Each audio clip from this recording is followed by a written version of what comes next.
Budget ঘাটতি মেটাতে সরকার বৈদেশিক ও দেশীয় উৎসের উপর নির্ভরশীল। এর মধ্যে ব্যাংক ঋণের নির্ভরতা বেশি দেখা যায়। চলতি অর্থবছরে ঘাটতি মেটাতে 1,37,500 কোটি টাকার ব্যাংক ঋণের বিপরীতে 12 মে পর্যন্ত নেওয়া হয়েছে 1,08,371 কোটি টাকা।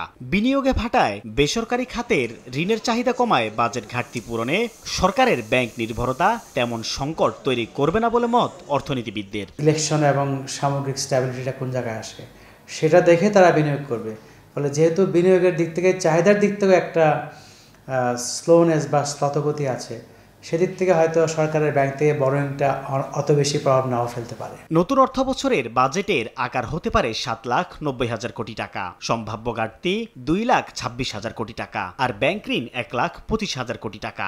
ব্যাংকাররা বলছেন, বর্তমানে ঋণ চাহিদা কম থাকলেও রাজনৈতিক স্থিতিশীলতা আসলে পরিস্থিতি পাল্টে যাবে। সরকারকে এটা বিবেচনায় নিতে হবে। যেহেতু আগের সরকারের নেওয়া বড় প্রকল্পগুলো কাটছাট হচ্ছে, তাই এবারে উন্নয়ন বাজেটে ব্যয় কমছে। এতে ঋণের চাপও কমবে বলে মত কেন্দ্রীয় ব্যাংকের। বাংলাদেশ ব্যাংকের তথ্য বলছে, চলতি অর্থবছরের মার্চে বেসরকারি খাতে ঋণ প্রবৃদ্ধি ছিল 7.57% ও সরকারি ঋণের প্রবৃদ্ধি 16.32%।